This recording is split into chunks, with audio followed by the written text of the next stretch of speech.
All right.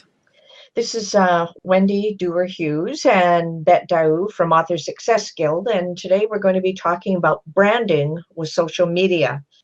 And we had two other experts. One ended up quite ill, and the other one had a previous engagement, couldn't make it, but hopefully they will show up on the system eventually. So if anybody wants to join us on the open seat, you're more than welcome. I think it would be absolutely great to talk to a few authors out there when it comes to branding and social media. So let's get started. I think one of the first things we really wanted to talk about was branding assets and how they fit into social media. And then, so Wendy, since you're the artist of the group, I'm going to start with you giving us some advice. I'd be happy to. First, one thing that I'm running into a lot in business and working with creative people is jargon. So I'm gonna flip it back to you and ask you to define what branding assets are.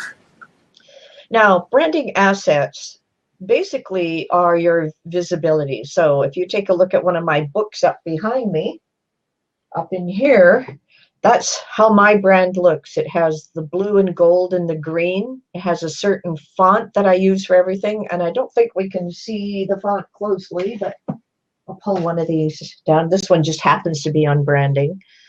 But it has a specific font and style that I use. And I try to carry that through with everything I do. So I try to use the same fonts on my Facebook, on my Twitter, on Pinterest.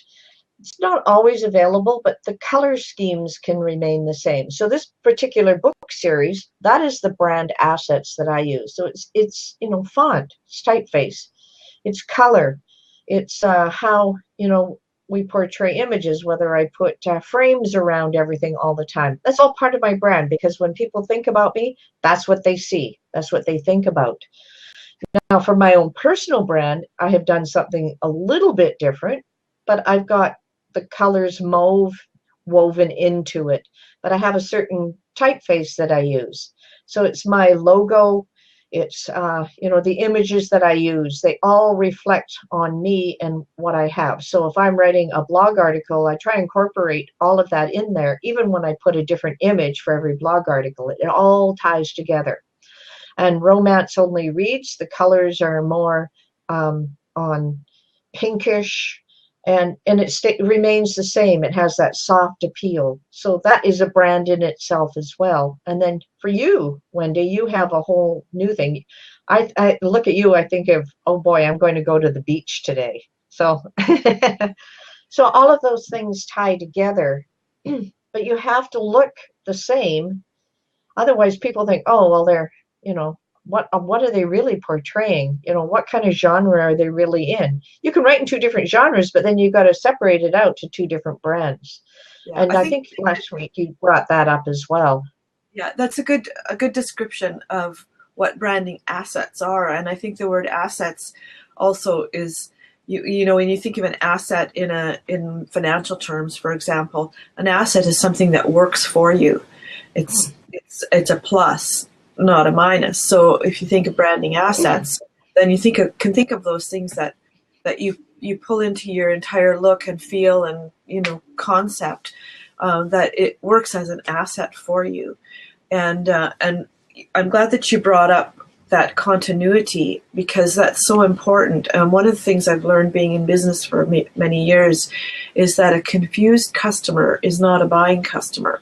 So if you confuse your customers too much, then they just go somewhere else, because they don't really know what you're about and what you do and who you're there to serve and that kind of thing. So it's really important to have a really consistent look and feel through everything that you do, so that people can, basically so that the people to whom that appeals will find you and will go, oh yes, this is a kind of thing that appeals to me. I want to be in touch with her or him. I want to connect with that person.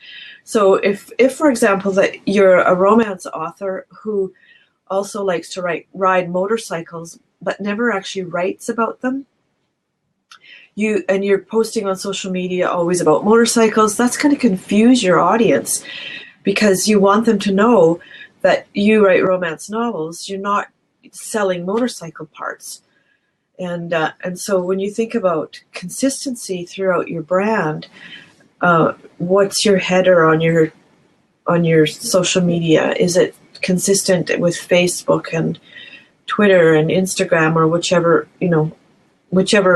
media outlets that you want to be part of and that you want to use, that you make things pretty consistent so that you can actually, someone can find you in another place and know, oh, this is the same person, and I know what I can expect from.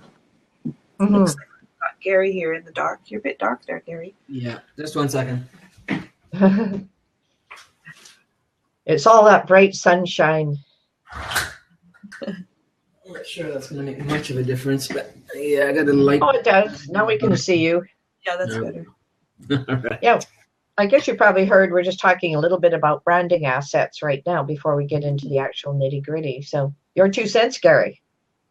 Yeah, I heard just a little bit of it, but yeah, I think that, similar with what Wendy was saying, is that important to know the language that you can use when you're speaking with at whatever social media platform you're going to utilize. And, and again, stay away from jargon that's not going to be relevant for the listener. And I think that's important, is a lot of times business owners speak to people as if they think that the people are in their realm of business or creativity. They're not. They're interested in it, but they're not immersed in it like you are. So the language you use isn't necessarily the language that they're going to be using. So really adapting to that is really important, so that you become relatable. Mm-hmm. So it's not exclusive. Exactly. Say it again, Wendy.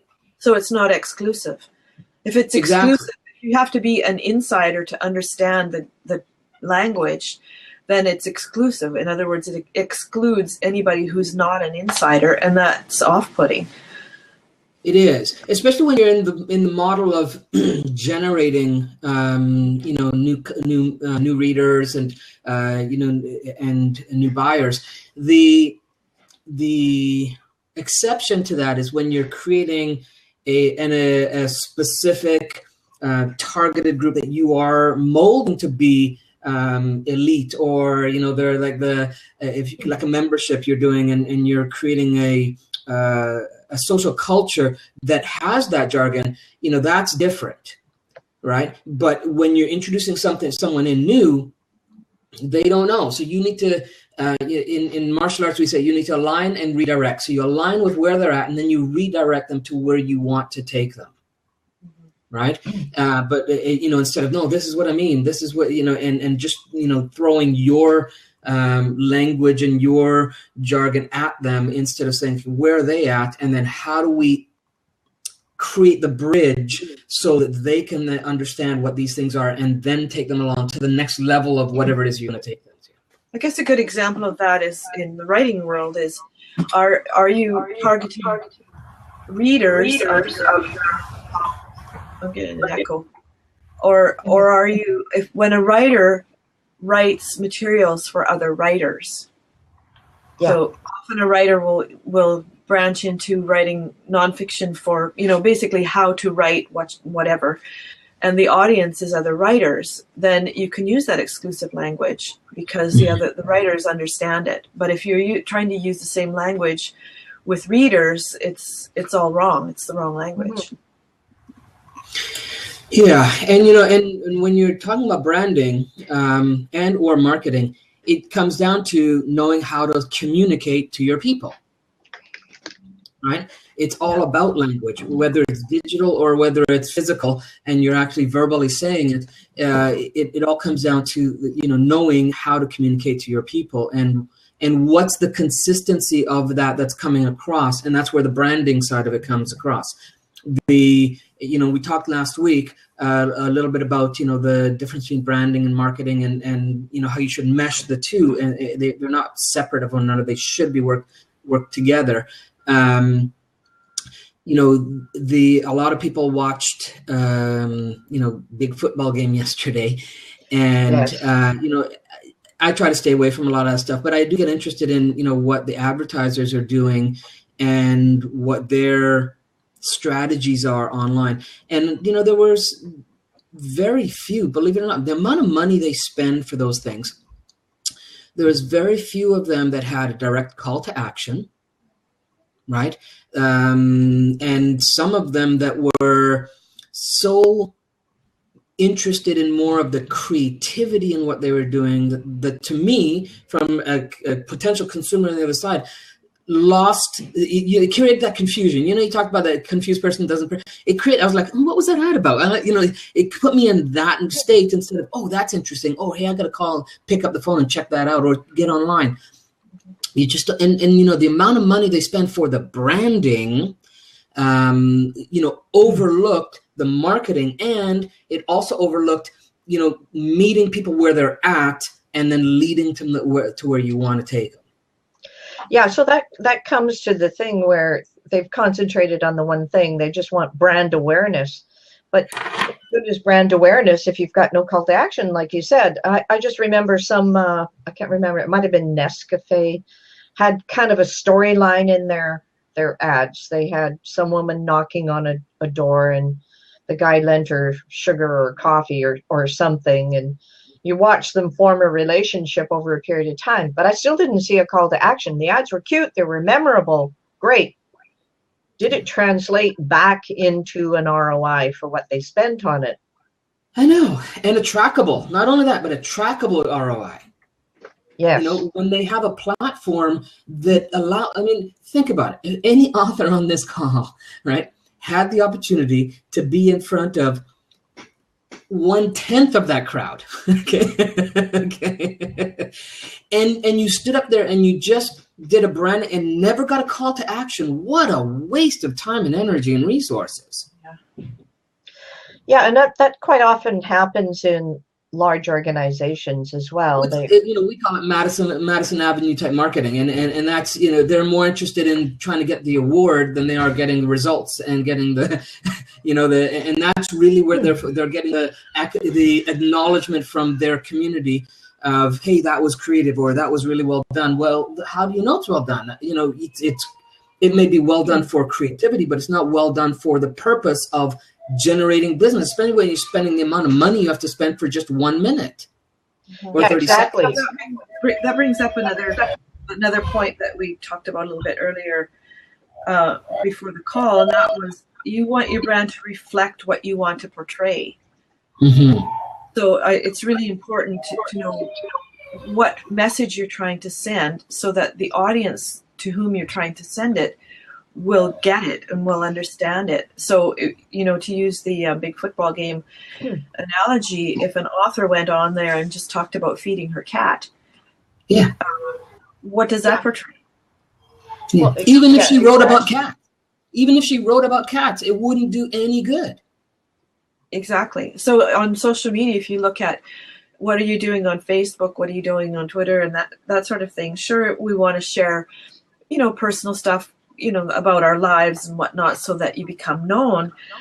But even that needs to reflect what kind of person you want to portray to the world that you are. So it needs to have that consistency going across everything. So if you, for example, if you raise dogs or whatever, and that's all you ever talk about, it's going to confuse people and go, well, okay, I understand that she's an author who writes mysteries, but how does this work together?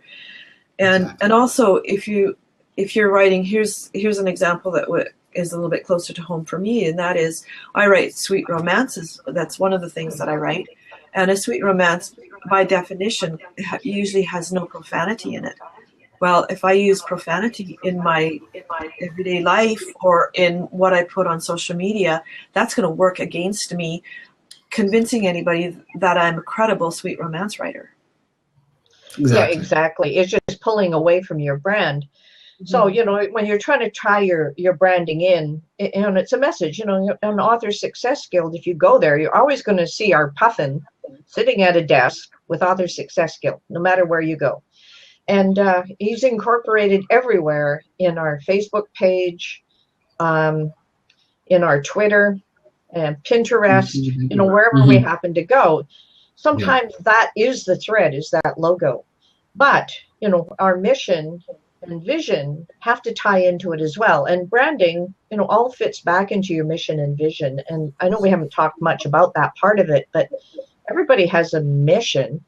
You know, you're writing a book. Maybe your mission is just, you know, I want to write a book and have a lot of people read it. But then how do you get there? Well, you have to brand yourself. This is the type of book you write, like your Sweet Romance, Wendy. And Gary, you write a lot of stuff on marketing and business. And our other partner, Wade, writes a lot of stuff on golf.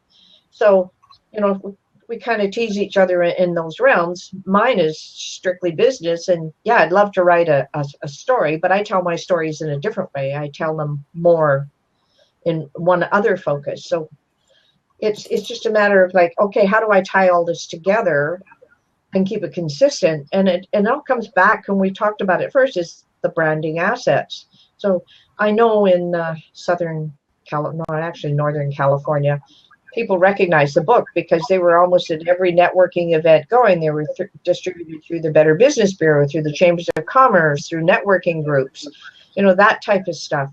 But they started to recognize that, and then they tied me to the brand, which is different. Most people try to put themselves out as the brand, which is kind of a backwards way, because you're not really the brand. Whatever your product is, that starts off a brand. The brand is simply another asset of the overall picture.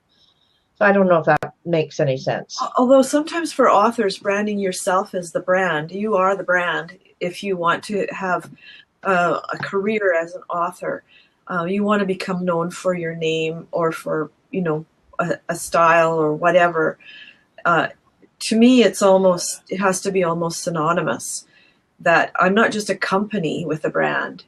As an author, I'm a person with a brand. And maybe you can talk a little bit more about that, Gary, about how branding as a personality differs from branding as a company or a service. Well, again, you know, we touched on it last week as well, in that the, you know, when you do brand yourself, that you do have certain restrictions in that you can't dance in different parties at the same time, right? You have to focus on the one you're doing on, and you really have to stay true to that when you're branding yourself. Whereas if you're branding a product, then you can do multiple things and you know, different genres and you know, but still get that out and have them work on their own. So branding as yourself, definitely. You know, if you know that niche you're in is you're going to stay true to that, is definitely the thing you want to. But if you're looking at doing multiple because you've got this creative mind that can write one in you know, romance and one in fiction for you know, for whatever it is, if you can do these different realms because you've got that creativity, then branding yourself is very difficult. Yes. Because when people don't know who you are, right? When you are branding yourself, it does put you on the line to be, you know, authentic in yourself whenever you're out there. It does also, you know, put you at risk for criticism if you ever do mess up, because you know, people think that then if you sway in any way, shape, or form from that you know, you lose integrity and stuff. But the reality is, hey, we're human beings, and that kind of stuff happens, and it becomes very unforgiving, right? From their perspective. So there's things to consider about that. You know, and then the other thing too is if you're going to brand self, then you know, to be clear on when you're on, you know what I mean? So for example, where did I hear about it?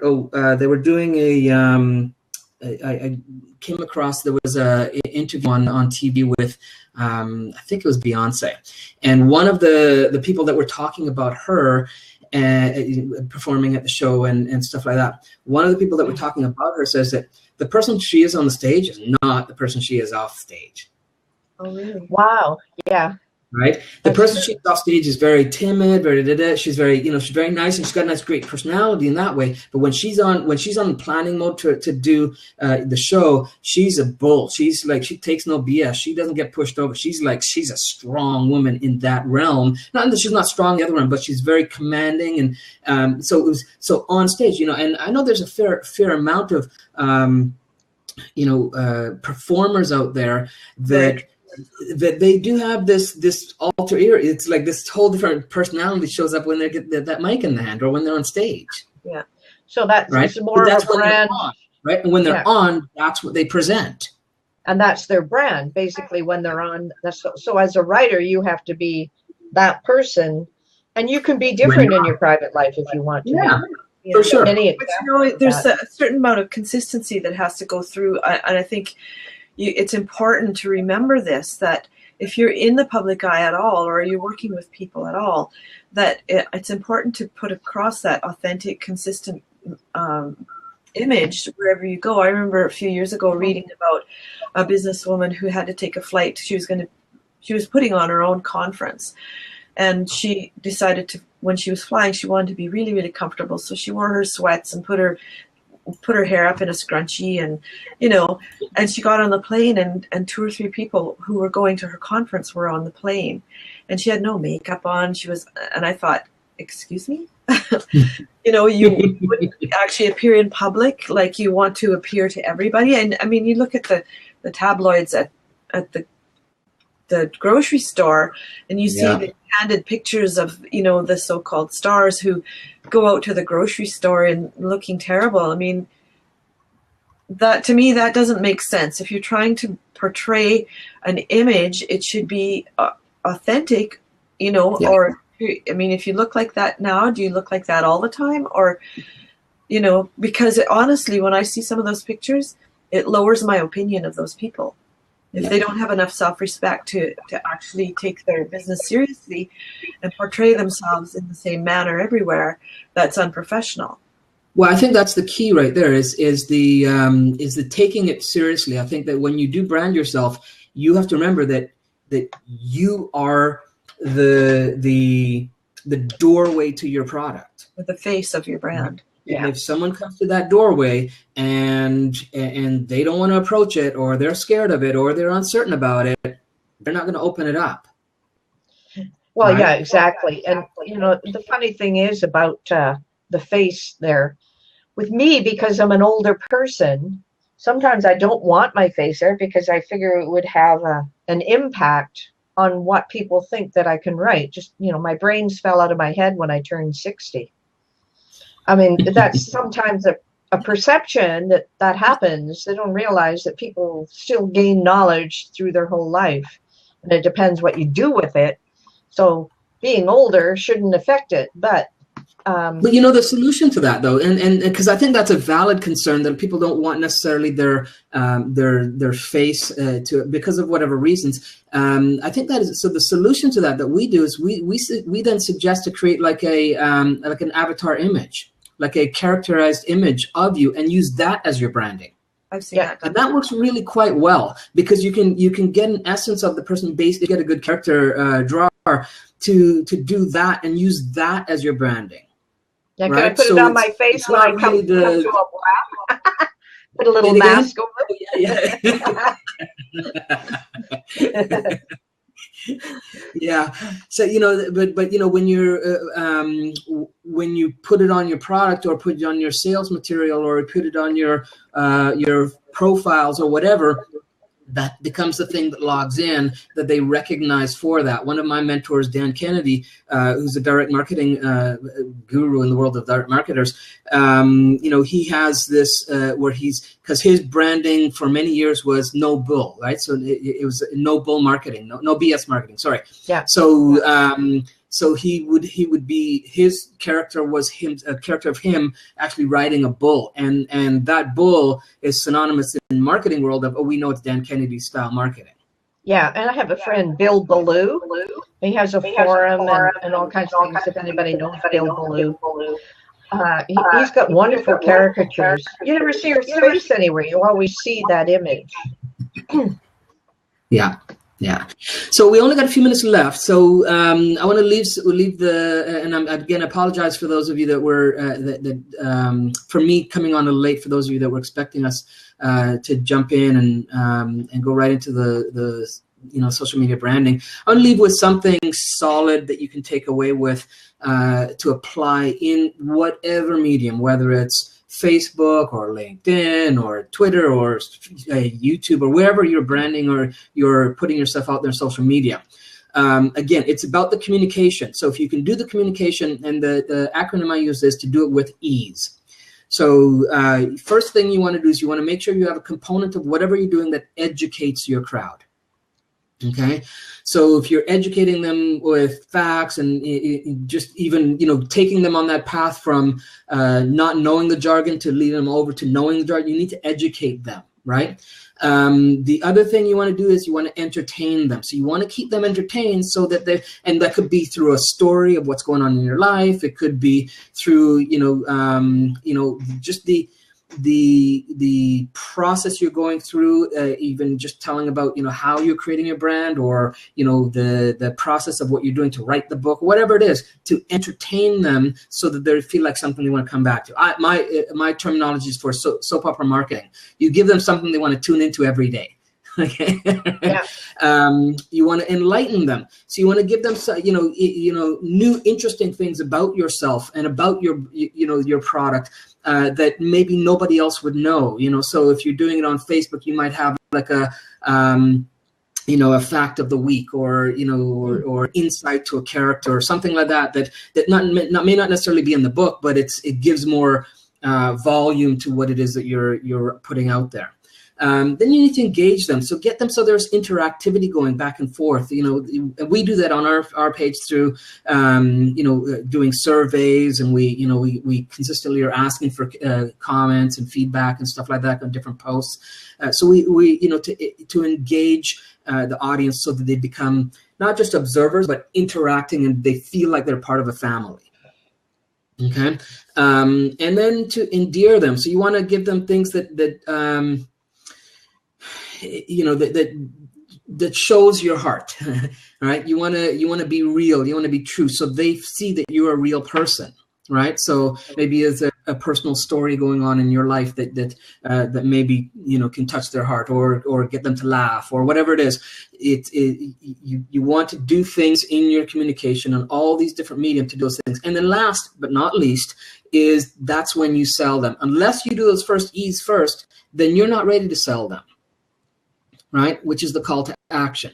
And those that know me is that there's very few things that I do without the intention of, hey, there's a call to action showing up at some point when it comes to business, right? So you've got the educate, entertain, enlighten, engage, endear, and then you can sell them. And that's how you do any branding on any social media. And you can use all of those, or bits of those, or combinations of those, but those are the key components of how you do a good social media branding. Yeah, and I put them in the extra space so that everybody can see them, and you'll see it on the video. And this is going to be in the replays, but also posted on our YouTube channel. And there will be more information below on the YouTube channel. Do you want to talk a little bit about the YouTube channel, Gary, before I stop the recording? Oh, well, I mean, that's where, if you've missed any of the previous blabs, it's a good place to go to check that out, and any other,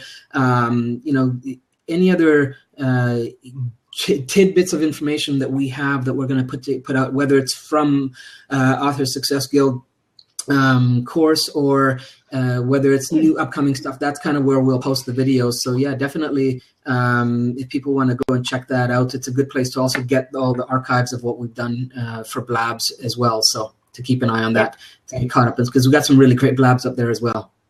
Yeah, and next week we're going to be talking about creating your personal brand awareness. So that should be a really interesting topic, and hopefully Wade will feel a little better, and we'll get him on the mark for that particular one. So that's it for today, and thanks everyone. This has been great.